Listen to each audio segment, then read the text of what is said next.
Good evening, I'm Michelle Lee. And I'm Kevin Jacobson. The focus for so many members of Congress is raising money for political ads. Nationwide, a record-breaking $4 billion was spent in last year's midterm election.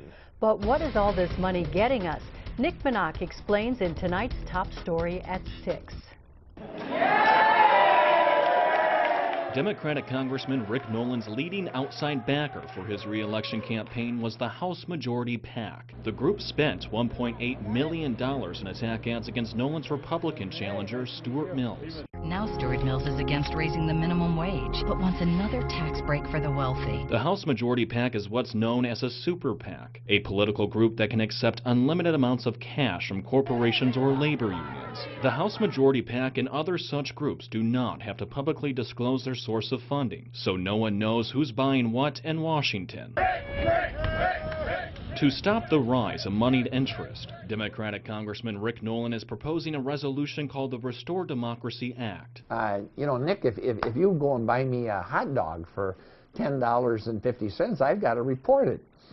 These other groups, they can put tens, hundreds of millions of dollars into campaign. We have no idea who they are, where the money's coming from.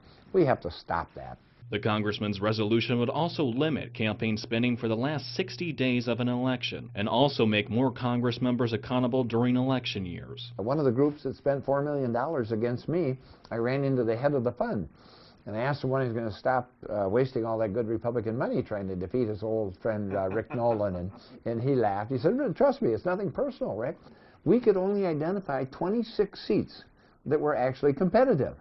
And yours is one of them, Rick." Now, Minnesota has some of the toughest campaign finance laws in the country. When the legislature is in session, state lawmakers are prohibited from raising any money for re-election campaigns. The congressman's resolution would implement the same rule, but for members of Congress. But do Nolan's ideas have a shot at becoming federal law? UMD Assistant Professor Jeff Shegley says not right now. Rick Nolan's in the minority. It's not a very fun place to be, and so again, even if he does have a chance to introduce this or parts of this resolution as a bill, it would be a pretty uphill battle for it to become law at some point. In Duluth, Nick Minock, KBJR 6 and Range 11.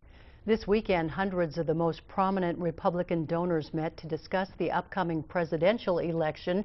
The group of donors is pledging $889 million for the next election.